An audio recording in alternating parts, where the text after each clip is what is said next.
Ini merupakan sebuah kisah yang sungguh ironis, kawan-kawan semuanya. Orang atau keluarga yang skeptis terhadap segala sesuatu hal yang gaib. Ternyata mereka harus dihancurkan oleh sesuatu yang jahat yang bersifat gaib. Apa itu? Itu adalah santet. Bagaimana kisah selengkapnya? Tetap ikuti di channel Zona Misteri. Channel yang menyajikan banyak sekali cerita-cerita misteri. Dan bagi kalian yang mau mengirimkan pengalaman atau kisah-kisah mistis kalian, kalian bisa kirim melalui email yang nanti akan kita sematkan di kolom deskripsi. Sebelumnya, ada baiknya kita ngopi dulu sebelum kita lanjut ke ceritanya. Oke, yuk.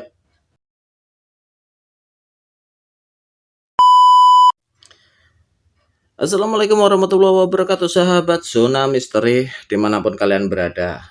Ya, kali ini kita akan bercerita tentang kisah dari Mas Yadi, orang yang bersinggungan langsung dengan peristiwa tragedi ini, teman-teman semuanya. Dan peristiwa ini terjadi di tahun 2004 silam, ya, 2004 silam. Dan Mas Yadi ini adalah seorang anak yang ya bisa dikatakan dari anak orang yang mampu lah, kalangan yang berada begitu ya. Orang tuanya yaitu bapaknya itu punya bisnis bengkel mobil, sedangkan ibunya mempunyai usaha warung makan atau resto lah gitu, teman-teman semuanya. Sebut saja namanya itu Bapak Sam dan ibunya itu adalah Ibu Yati. Mas Yadi ini juga mempunyai dua orang kakak ya. Yang pertama itu kakak perempuannya itu namanya Mbak Sulis, itu sudah menikah dan tinggal di luar pulau, sedangkan yang abangnya atau kakak laki-lakinya yang nomor 2 itu bernama Mas Roni sedang kuliah ya. Pada saat itu masih kuliah di sebuah perguruan tinggi swasta di Surabaya. Dan kisah ini menunjukkan bahwa nanti kita akan diperlihatkan sebuah kisah nyata yang betul-betul dramatik, teman-teman semuanya.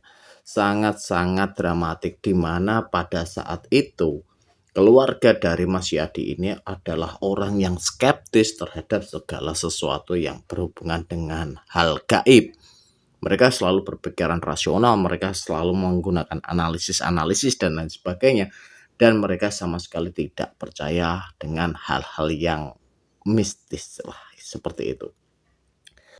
Bengkelnya Pak Sam ini juga lumayan gede lah, teman-teman semuanya. Dan Pak Sam di bengkel itu mempekerjakan 8 orang karyawan. 8 orang karyawan dan semuanya dihandle oleh satu orang kepercayaannya, yaitu yang bernama Pak Remon. Pak Remon ini adalah teman satu sekolah dari kecil ya, dari kecil berteman dengan Pak Sam mulai dari SD sampai bahkan lulus STM, dan mereka pun membangun bengkel itu bersama-sama. Hanya saja pada saat itu kondisi keuangan Pak Sam yang lebih mampu sehingga Pak Sam lah yang membuka bengkel itu. Ya ditemani lah sama Pak Remon dari membuka usaha atau merintis usaha dari awal. Dan pada suatu ketika ternyata bengkel Pak Sam ada masalah. Ada sebuah perusahaan yang menjadi rekanan dari bengkelnya Pak Sam, ya rekanan kerjasama untuk pengecekan maintenance atau perawatan kendaraan perusahaan di sebuah PT ya, PT yang berhubungan dengan apa ya, pengeboran seperti itu. PT yang berhubungan dengan pengeboran atau yang berhubungan dengan minyak atau gas itu komplain ke bengkelnya Pak Sam karena dinilai perawatan yang terakhir itu malah merugikan perusahaan. Karena menurut invoice yang mereka bayarkan dengan spek barang yang mereka terima, barang-barang yang mereka terima atau perawatan yang mereka lakukan itu tidak sepadan atau menyalahi perjanjian. Istilahnya Pak Sam, bengkelnya Pak Sam ini dituduh wan prestasi lah oleh perusahaan itu.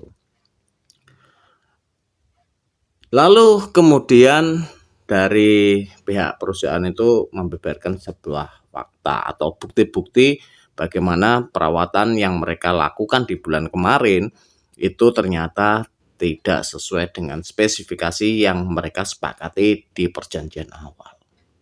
Wah, terjadilah di situ ada sebuah lah ya, konflik sedikit antara bengkel Pak Sam dan PT rekanan itu. Pak Sam bersikukuh bahwa mereka tidak pernah menyelewengkan kewenangan dan kepercayaan yang sudah disepakati.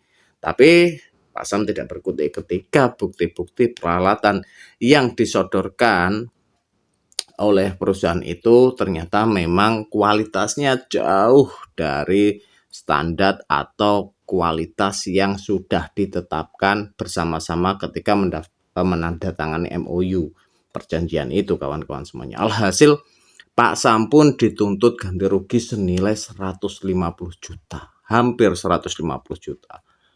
Mendengar hal itu tentu saja Pak Sam shock lah. Itu adalah duit yang banyak, teman-teman semuanya. Tapi pikiran Pak Sam tetap bersikukuh. Pak Sam itu memang orang yang jujur, teman-teman semuanya. Pak Sam itu orang yang jujur sehingga dia tetap merasa tidak melakukan one prestasi atau penyalahgunaan perjanjian lah, seperti itu. Telisik punya telisik, ternyata dalang dari semua itu adalah Pak Raymond.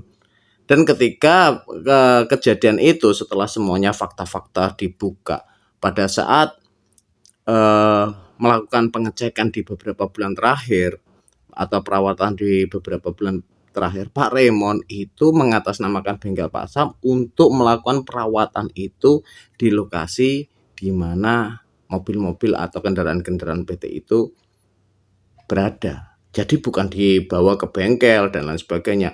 Dan teknisinya pun itu adalah teknisi dari Pak Sam tanpa sepengetahuan Pak Sam. Jadi poinnya gini lah, teman-teman semuanya.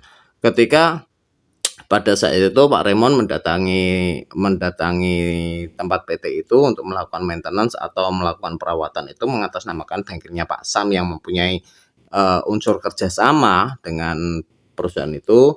Lalu semua hampir semuanya peralatan yang diganti oleh Pak Raymond itu ternyata tidak sesuai dengan standar yang sudah ditetapkan oleh perusahaan.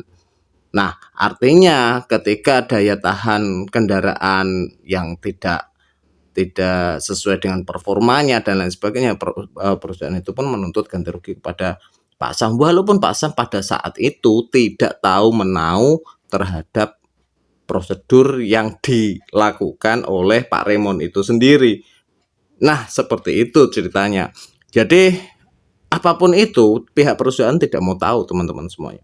Ketika Pak Raymond yang sudah dipercaya atau mengatasnamakan bengkelnya Pak Sam itu sudah melakukan kegiatan, ya perusahaan pun tahunya itu adalah utusan dari bengkelnya Pak Sam. Nah, akhirnya kalahlah Pak Sam ini terhadap tuntutan dari perusahaan itu. Dan Pak Sam pun akhirnya marah kepada Pak Raymond, dan itu hal yang wajar dong. Ketika semua kerugian itu dibebankan oleh Pak Sam selaku owner atau pemilik dari bengkel itu.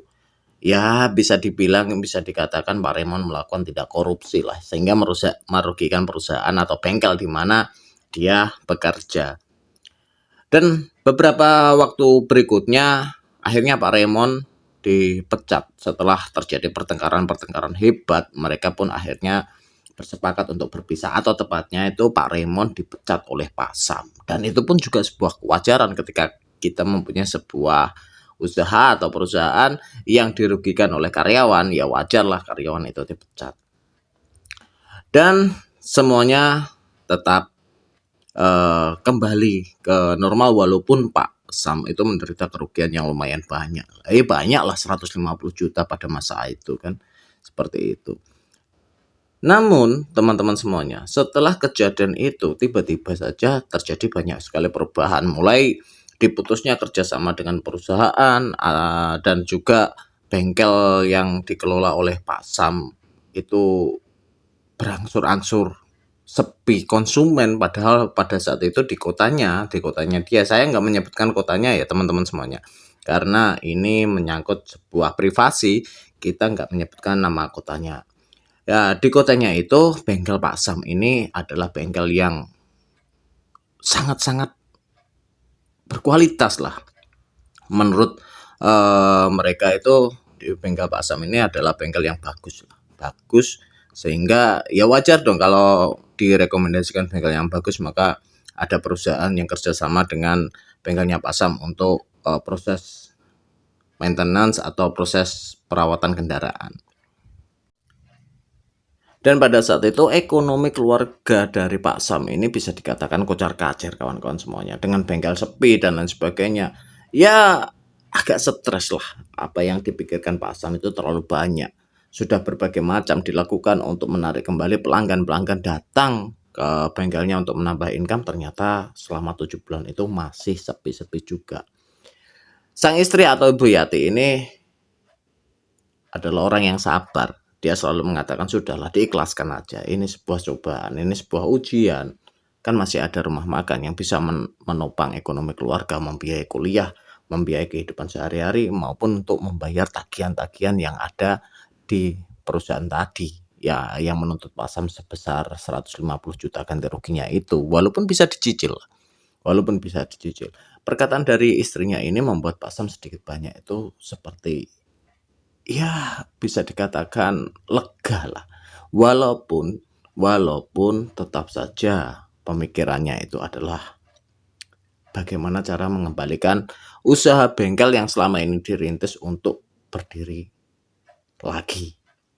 Kondisi ekonomi yang semakin lama semakin semerawut ini, akhirnya kakak dari Mas Yadi yaitu Mas Roni ini mengikhlaskan untuk cuti kuliah. Dia cuti selama 2 semester dan pulang ke kotanya. Ya, ke kotanya itu bermaksud untuk membantu kembali usaha dari bapaknya ini untuk bangkit lagi. Ya, dia pulang lalu bersama bapaknya untuk mencoba mengelola bengkel itu, siapa tahulah nanti kedepannya bisa bangkit dan jaya lagi seperti beberapa saat yang lain. Tak selang berapa lama kejadian yang sangat muskil atau mustahil itu pun terjadi lagi di warung ibunya Mas Yadi ini, yaitu di warungnya atau di restorannya Bu Yati ini. Masakan-masakan yang beliau masak setiap harinya itu cepat sekali basi kawan-kawan semuanya. Padahal masakan itu adalah masakan yang baru.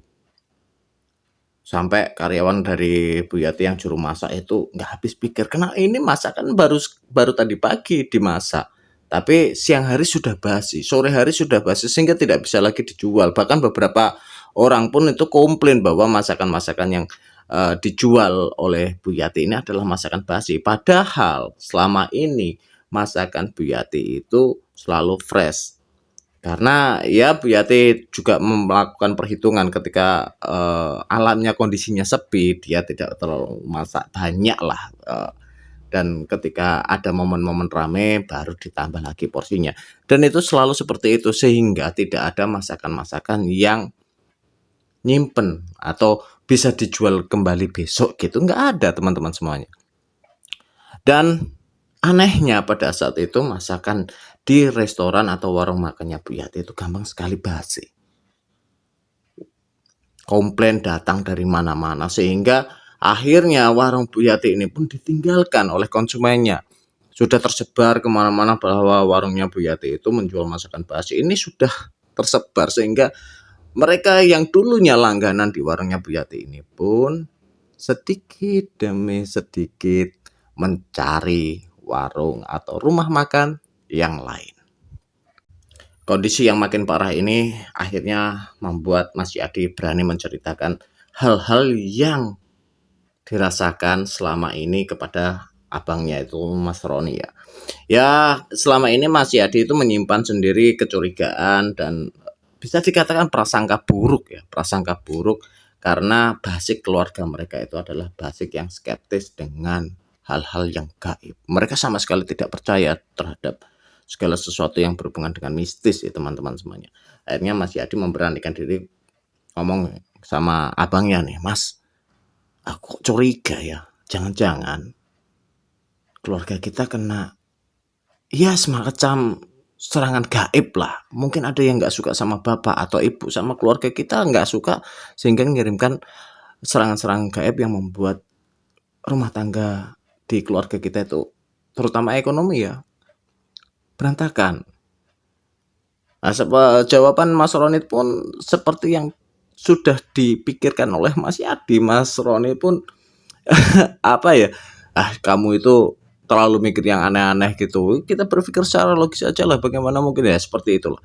Akhirnya Mas Yadi pun ya mau gimana lagi, karena tidak akan mendapatkan dukungan ketika nanti ngomong sama bapaknya pun jawabannya akan sama seperti itu, ibunya sama seperti itu. Bahkan untuk kakak perempuannya pun, kalaupun dikasih cerita hal-hal seperti itu pun akan menolak secara otomatis lah. Mindsetnya kan keluarga mereka adalah keluarga yang skeptis terhadap sesuatu yang gaib.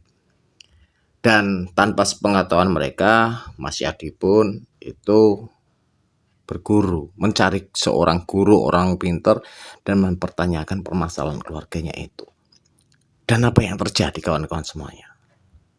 Ketika dia bertemu dengan seorang guru lewat temannya, orang pintar lah ya. Dalam pandangan orang pintar itu atau guru itu, rumah yang dihuni oleh Mas Yadi ini dilingkupi oleh sosok naga gaib yang mengeluarkan asap beracun. Jadi sosoknya itu adalah sosok ular naga yang besar, dan setiap hembusan napasnya itu mengeluarkan racun. Seperti mengeluarkan racun, dan racun inilah yang menyebabkan semua apa yang sudah dibangun oleh Pak Sam dan keluarganya itu hancur lebur berantakan. Ini adalah sebuah santet yang ganas, yang tidak langsung mematikan orang yang dituju, melainkan mereka ingin, atau orang yang mengirimkan ini ingin mereka itu mati pelan-pelan. Itu yang dikatakan oleh guru yang ditemui oleh Mas Yadi itu tadi, teman-teman semuanya. Naga gaib ini sudah terpasang hampir 1 tahun. Akhirnya Mas Yadi pun ingat, kejadian-kejadian ini berawal dari ya berbagai macam asumsi lah. Mas Yadi berasumsi bahwa kejadian ini berawal dari kolapsnya keluarganya, bengkelnya bapaknya, dan lain sebagainya. Itu dirangkai satu persatu. Akhirnya menimbulkan satu kesimpulan, jangan-jangan Pak Raymond. Tapi hati kecilnya tidak mau menuduh. Dia simpan sendiri. Apa yang menjadi curiganya. Dan melalui guru itu, Mas Yadi meminta bantuan untuk bagaimana sih caranya untuk menghilangkan santet itu. Tapi apa yang terjadi kawan-kawan semuanya? Sang guru atau orang pintar itu mengatakan bahwa dirinya tidak mampu untuk melawan ilmu yang sudah ditanam di rumah Mas Yadi. Mendengar jawaban itu, Mas Yadi sedikit pesimis lah. Apakah sedemikian hebatnya ilmu santet ini sehingga tidak bisa ditanggulangi atau dicarikan penawarnya lah paling tidak.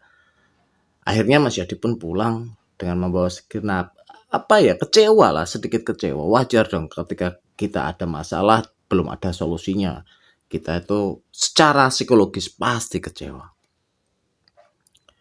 Lalu setelah itu kejadian yang berikutnya jauh lebih aneh lagi. Walaupun Mas Yadi berusaha untuk menyingkirkan pikiran-pikiran itu, tapi kejadian-kejadian aneh di depan mata memaksa dia itu untuk jauh lebih percaya terhadap hal gaib. Selain bengkelnya udah sepi, warung makan atau restorannya juga mengalami hal-hal ganjil. Dan lalu hal ganjil yang berikutnya itu adalah Bu Yati atau ibunya ini sering menangis tanpa sebab. Di tengah malam Bu Yati selalu menangis, membangunkan seisi rumah. Di situ ada Pak Sam, di situ ada Mas Yadi, dan juga Mas Roni. Setiap malam Bu Yati ini selalu menangis. Ketika ditanya, ibu kenapa menangis, atau mama kenapa menangis, Jawaban dari Bu Yati mengatakan nggak tahu. Tiba-tiba dadanya merasa sesak dan ingin menangis. Seperti itu, hampir setiap malam seperti itu. Pak Sam selaku suami mungkin berpikiran, wah istriku stres, depresi, atau ya kalut lah, penuh dengan tekanan psikologis. Setiap sore atau setelah Isya, mereka berdua menyempatkan untuk jalan-jalan keliling kota untuk sekedar melepaskan penat, melepaskan stres, dan ia mencari hawa yang lebih segar lah. Tapi itu tidak membantu sama sekali. Bu Yati tetap saja setiap malam itu menangis tanpa sebab, dan itu bisa sampai 1-2 jam. Dia merasa sesak di nafasnya, tenggorokannya juga semakin merasa panas ya, merasa panas. Akhirnya dibawalah Bu Yati ini ke dokter, baik untuk memeriksakan saluran pernapasannya, juga termasuk ke dokter psikolog teman-teman semuanya. Dan mereka menyatakan bahwa Bu Yati baik-baik saja, hanya perlu istirahat. Jawaban dari dokter yang sangat-sangat normatif lah. Ya, jawaban yang sangat normatif. Belum selesai di situ. Tiba-tiba saja ketika pada suatu hari Pak Sam sama sekali tidak bisa bangun. Seluruh tubuhnya menjadi lemas dan hanya bisa berbicara lewat mata. Wow, ini sebuah kejadian yang sangat-sangat mengerikan teman-teman semuanya. Ketika sorenya atau malamnya menjelang tidur, Pak Sam sehat walafiat, segar bugar. Lalu keesokan harinya Pak Sam harus tidak bisa melakukan apapun karena merasa tubuhnya tidak ada tenaganya, lumpuh total. Bahkan untuk berbicara pun Pak Sam kesusahan. Dan hanya matanya yang mengisyaratkan bahwa dia itu masih hidup, Pak Sam ini masih hidup. Dan ketika dibawa ke dokter, vonis mereka pun mengatakan bahwa Pak Sam ini kena serangan stroke lah. Kena stroke sehingga mengakibatkan kelumpuhan total. Kejadian-kejadian seperti ini akhirnya didengar oleh keluarga-keluarga dari Pak Sam maupun Bu Yati. Beberapa saat kemudian datang bibinya Mas Yadi yang bernama Bu Nurul nih. Bu Nurul ini datang dari luar kota, tepatnya di kota Semarang, itu berkunjung ke rumahnya Pak Sam selaku kakaknya untuk menengok ya. Ini adalah adik dari Pak Sam. Bu Nurul ini adalah adik dari Pak Sam, menengok kakaknya dan kondisi keluarga dari kakaknya itu bagaimana. Dan melihat kenyataan bahwa Bu Yati yang masih sering menangis, bahkan frekuensinya pun tidak hanya menangis di malam hari tapi juga di sore hari, itu membuat Bu Nurul ini prihatin. Sampailah suatu malam Mas Yadi ini cerita-cerita ke Bu Nurul, walaupun sebenarnya Mas Yadi ini enggan karena mereka tahu bahwa keluarga dari Pak Sam ini, terutama yang dari keluarga dari Pak Sam ini ya, keluarga maupun adik-adiknya atau maupun kakaknya, itu orang-orang yang skeptis terhadap hal-hal yang gaib seperti ini. Mas Yadi pun sebenarnya enggan, tapi mau tidak mau dia ceritalah kisahnya seperti itu. Dan ternyata tanggapan dari Bu Nurul ini jauh dari harapan atau ekspektasinya Mas Yadi. Mas Yadi yang awalnya itu skeptis, Bu Nurul itu tidak akan mau mendengar ceritanya dan cenderung menyalahkan dirinya karena percaya hal seperti itu. Ternyata Bu Nurul itu juga menganggap bahwa penyakit atau kejadian-kejadian yang dialami oleh keluarga kakaknya ini pun tidak sesuatu yang wajar. Nama orang itu adalah Pak Burhan, kawan-kawan semuanya. Pak Burhan ini juga bukan seorang spiritualis atau supranaturalis atau dukun kondang atau mungkin bahkan pimpinan pondok pesantren, itu tidak. Dia hanya orang biasa yang pekerjaannya setiap harinya bertani dan rumahnya pun cukup atau relatif dekat dengan rumah Mas Yadi ini. Hanya selisih desa lah, jadi tetangga desa seperti itu. Setelah bertemu dengan Pak Burhan mengatakan kepada Mas Yadi, "Mas, yang menyerang keluargamu itu bukan sesuatu yang sembarangan. Itu adalah sebuah santet yang sangat jahat, jahat banget itu. Saya harapkan Mas Yadi dan keluarga kuat berdoa memohon perlindungan kepada Allah Subhanahu wa taala." Itu pesan-pesan dari Pak Burhan, dan akhirnya Mas Yadi pun itu menceritakan segala keluh kesah yang dihadapi dan harapan-harapannya itu kepada Pak Burhan itu. Dan Pak Burhan berjanji untuk membantu segala sesuatunya yang menyangkut serangan-serangan gaib di keluarga Pak Sam. Dan pada saat itu Pak Burhan memberikan syarat atau wejangan kepada Mas Yadi untuk melakukan ritual-ritual yang sudah ditetapkan oleh Pak Burhan, kawan-kawan semuanya, seperti puasa, seperti sholat malam, dan zikir di bilangan atau hitungan tertentu. Dan benar saja, Mas Yadi kembalinya pulang di rumah, dia melakukan ritual-ritual atau syarat-syarat yang sudah dikatakan atau diajarkan Pak Burhan itu. Dan singkat kata, di hari yang ke-7 dia melakukan ritual itu, terjadi sebuah keanehan, fenomena yang sangat aneh yang hanya dirasakan dan diketahui oleh Mas Yadi. Pada saat itu malam hari ketika dia melakukan zikir, setelah sholat malam melakukan zikir, terdengarlah sebuah ledakan yang hebat yang sampai menggedor pintu, ya, seperti ada hantaman yang begitu hebat di pintu depan, dar gitu. Dan anehnya itu hanya Mas Yadi yang dengar. Saking kagetnya Mas Yadi itu menghentikan zikirnya dan dia meloncat, sampai meloncat. Saking kencengnya suara itu, teman-teman semuanya. Dan dia pun lari ke depan memeriksa pintunya. Tampak di situ kaca-kaca yang ada di depan itu pun menyisakan getaran-getaran akibat hantaman sesuatu yang begitu kenceng. Iya, kacanya sampai getar ini tuh. Getar, ya seperti ketika ada sebuah hantaman yang menghantam ke pintu lalu merembet ke kaca sebelah pintu gitulah, teman-teman semuanya ya. Itu akhirnya dibuka lah pintu itu sama Mas Yadi. Dan dilihat di situ nggak ada apa-apa, teman-teman semuanya. Nggak ada apa-apa. Bahkan misalnya katakanlah dengan hantaman itu seperti suara batu yang dilempar ke pintu pun nggak ada batunya. Nggak ada batunya. Akhirnya Mas Yadi pun kembali melakukan ritual zikir terus. Dan keesokan harinya dia pun bercerita kepada Mas Roni. Mas Roni ternyata tidak mendengar apa yang didengar oleh Mas Yadi ini, kawan-kawan semuanya. Dan efek dari ritual itu pun langsung terasa. Keesok harinya ada perubahan di diri Ibu Yati. Yang awalnya itu Bu Yati itu menangisnya itu frekuensinya itu sangat-sangat sering, ya, mulai dari malam, sore, bahkan siang hari. Itu pada malam berikutnya Bu Yati itu hanya menangis di malam hari. Itu membuat Mas Yadi merasa senang lah, bahagia.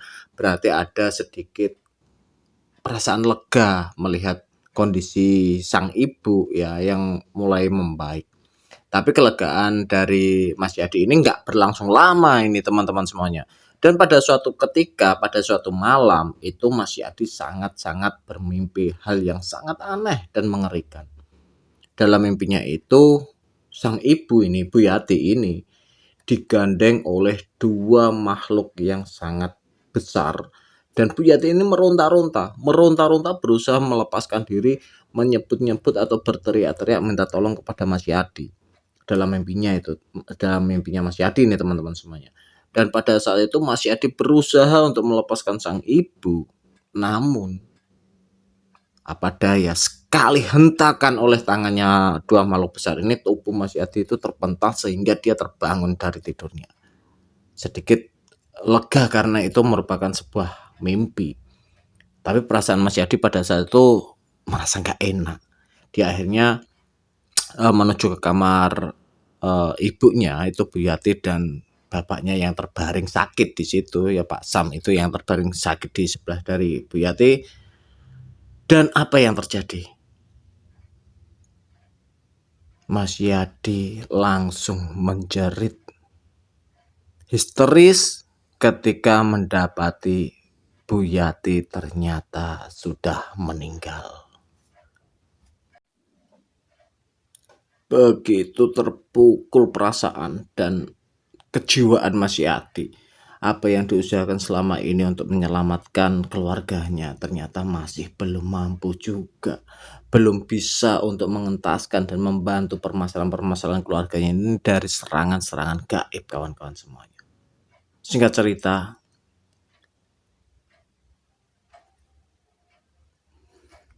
semua keluarga dari Mas Yadi ini pun kumpul.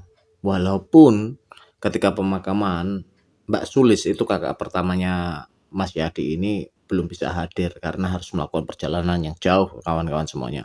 Dan baru malamnya setelah pengajian, Mbak Sulis ini pun hadir bersama suaminya yang bernama Mas Bobi. Ketika turun dari mobil dan masuk menuju ke pekarangan rumah dari Pak Sam ini, tiba-tiba Mas Bobi ini berteriak histeris, astagfirullahaladzim, astagfirullah, berkali-kali Mas Bobi ini berteriak istighfar, menyebut kemahaesaan dan keagungan Gusti Allah, teman-teman semuanya. Nah, itu mau menarik perhatian banyak orang, terutama keluarga dan tetangga-tetangga yang masih ada di situ. Apa yang terjadi? Banyak yang bertanya, tapi Mas Bobi hanya berdiam diri karena melihat di situ masih banyak orang ya, terutama tetangga-tetangga. Setelah semuanya pergi, setelah semuanya pulang dan hanya untuk keluarga saja, berkumpul keluarga besarnya Pak Sam dan Bu Yati, barulah Mas Bobi cerita bahwa ketika dia memasuki pekarangan rumahnya Pak Sam, dia melihat hal yang sangat-sangat mengerikan. Apa yang dikatakan oleh gurunya Yadi dan Pak Burhan itu pun sama. Ada lilitan seekor ular yang besar sekali yang mengeluarkan asap yang beracun ya. Asapnya hijau beracun, dan juga puluhan makhluk-makhluk mengerikan di rumah itu. Mau tidak mau, keluarga yang awalnya skeptis terhadap hal-hal yang gaib ini mulai goyah hatinya, mulai mempercayai apa yang dikatakan Mas Bobi ini. Karena apa? Mas Bobi ini bukan orang yang nggak disangka-sangka lah. Nggak disangka-sangka orang yang dikiranya itu orang yang tidak percaya hal gaib, ternyata dia bisa melihat hal-hal gaib. Dan memang tidak semua orang tahu, bahkan semuanya itu tidak tahu kalau Mas Bobi pun itu menyukai atau menggeluti dunia hal-hal yang gaib seperti ini. Dan setelah meyakinkan anggota keluarga, akhirnya Mas Bobi telepon terhadap gurunya. Disitulah dikisahkan atau diceritakan menurut pandangan gaib dari sang guru yang menerawang rumah dari Mas Yadi ini atau Pak Sam ini. Itu memang apa yang dikatakan Mas Bobi, apa yang dikatakan Pak Burhan dan guru yang pertama kali ditemui oleh Mas Yadi ini benar-benar klik. Artinya sama.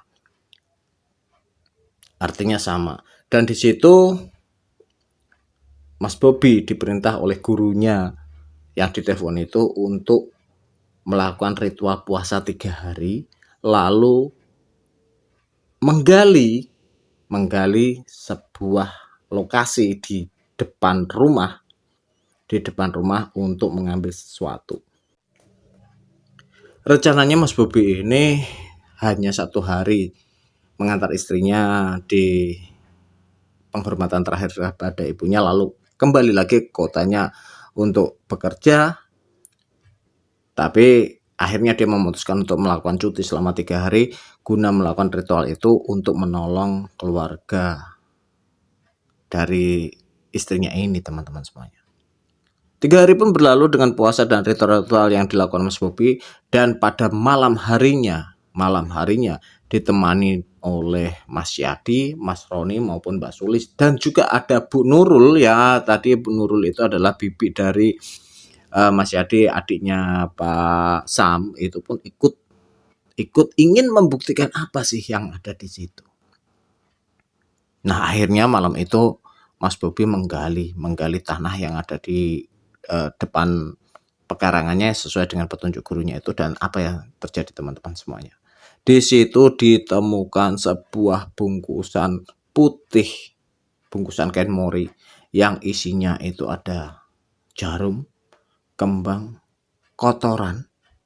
Itu aku nggak tahu ya, ceritanya itu hanya kotoran gitu. Hanya kotoran dan juga sebuah lumpur seperti comberan seperti itulah teman-teman. Begitu dibuka, mereka pun sama-sama terkejutnya. Bisa ya seperti ini. Mereka sama-sama teriak histeris, bisa ya seperti ini. Artinya apa? Perspektif mereka yang skeptis terhadap ilmu gaib, serangan-serangan ilmu gaib, spontan langsung berubah. Ternyata memang ada hal-hal yang di dimensi lain itu bisa dimanfaatkan untuk kepentingan manusia. Apakah itu kepentingan yang baik maupun kepentingan yang jahat. Dan apa yang dikatakan Mas Bobi? Ini baru satu. Wah, ternyata memang ada banyak sekali kiriman-kiriman itu yang menyerang rumah dari Pak Sam. Paginya setelah kejadian itu dia pun telepon lagi ke gurunya menceritakan hasil galian yang tadi malam itu, kawan-kawan semuanya. Menceritakan semuanya ke gurunya. Akhirnya gurunya mengatakan, semuanya ini sebenarnya diarahkan untuk Pak Sam, untuk membuat keluarga Pak Sam itu betul-betul jatuh dan menderita. Dan siapa yang melakukan itu, kawan-kawan semuanya? Ya, betul. Yang melakukan itu adalah Pak Remon, yang ternyata sakit hati ketika dicaci maki dan bertengkar dengan Pak Sam ketika kejadian dia melakukan kegiatan atau pekerjaan yang merugikan Pak Sam selaku pemilik usaha bengkel yang dia ikuti selama bertahun-tahun ini. Lagi pula Pak Remon ini adalah teman juga dari kecil, satu sekolah bareng, bekerjanya juga bareng, dan dia melakukan sebuah kegiatan atau pekerjaan yang merugikan perusahaan dari Pak Sam. Jelaslah apa yang sudah dikatakan oleh guru Mas Bobi ini. Dia nggak tahu siapa Pak Remon, dia nggak tahu siapa ini itu. Dia hanya menyampaikan bahwa orang yang mengirim teluh atau santet jahat ini adalah orang yang dulu dekat dengan Pak Sam, dan Pak Sam yang sebenarnya diincar untuk diambil nyawanya, walaupun dengan cara sedikit demi sedikit, pelan-pelan, dan ini adalah santet yang sangat-sangat kejam. Hasil, sang guru dari Mas Bobi ini menyarankan untuk semua properti, baik rumah atau ruko dan restoran yang dulunya itu milik Pak Sam, disarankan untuk dijual dan pindah dari rumah itu. Semuanya sangat terkejut teman-teman semuanya. Apa memang sedahsyat itu sampai tidak bisa ditanggulangi?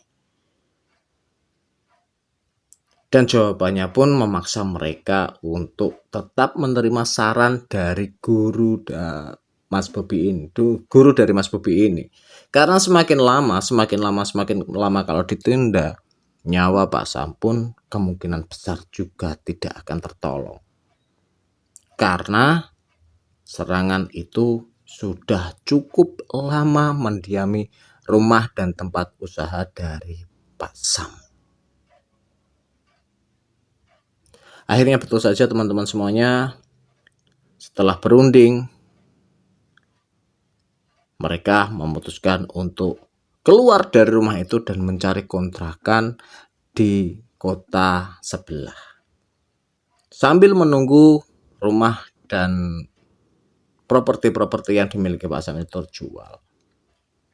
Alhasil apa yang dikatakan oleh gurunya Mas Bobi ini mempunyai pengaruh yang sedikit banyak cukup melegakan.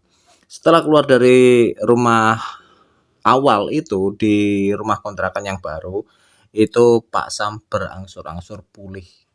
Artinya bisa menggerakkan sedikit demi sedikit tangannya, jari-jarinya, kakinya, hingga memakan waktu 3 tahun sampai bisa pulih seutuhnya. Dari kejadian itulah mereka pun sadar bahwa ada sesuatu yang lain di dunia ini yang tidak bisa diremehkan keberadaannya. Lalu bagaimana dengan nasib Pak Raymond?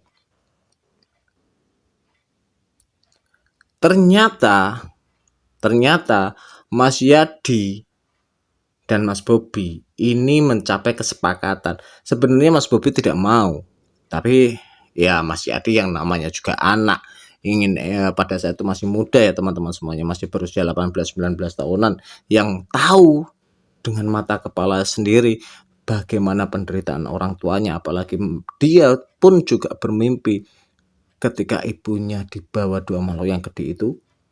Akhirnya Mas Yadi meminta Mas Bobi untuk mengembalikan atau menyerang balik Pak Raymond terhadap kejahatan-kejahatannya melalui gurunya. Karena memang Mas Bobi tidak mempunyai kemampuan untuk seperti itu. Dan benar saja, gurunya pun menyetujuinya dengan syarat apapun yang terjadi itu bukan tanggung jawab sang guru. Mas Yadi pun oke lah, nanti saya yang tanggung semuanya. Bahkan dosa sebesar apapun saya yang akan tanggung. Namanya anak muda pada saat itu ya. Dan betul saja, tidak lama setelah mereka pindah di kota sebelah, dapat kabar bahwa Pak Raymond meninggal karena kecelakaan. Sepeda motornya tertabrak truk yang blong rem, sehingga Pak Raymond pun harus dinyatakan meninggal di lokasi kejadian. Nah, itulah teman-teman dari kisah-kisah misteri yang disampaikan oleh Mas Yadi. Sangat prihatin memang, sangat sedemikian ngerinya serangan-serangan yang sudah dilakukan dan diterima oleh keluarga dari Mas Yadi ini. Well, kisahnya sampai di sini, dan semoga keluarga dari Mas Yadi selalu diberikan lindungan dari Allah Subhanahu wa taala, sehat walafiat. Dan beberapa waktu kemarin Mas Yadi ketemu dengan admin di sini ya, admin di sini dalam kondisi insya Allah bahagialah dengan anak istrinya. Buat kalian teman-teman semuanya yang ingin membagikan kisah dan cerita-cerita mistis dan misterinya, kalian bisa kirim cerita kalian melalui email. Tidak akan ditambah, privasi akan kita jaga, tidak akan dikurangi juga. Semuanya hanya kita rapikan alurnya kalau dirasa kurang cocok. Kalau sudah cocok, kita bacakan langsung. Itu saja yang bisa kita sampaikan dari Zona Misteri. Sampai ketemu di episode misteri mendatang. Sekian, wassalamualaikum warahmatullahi wabarakatuh.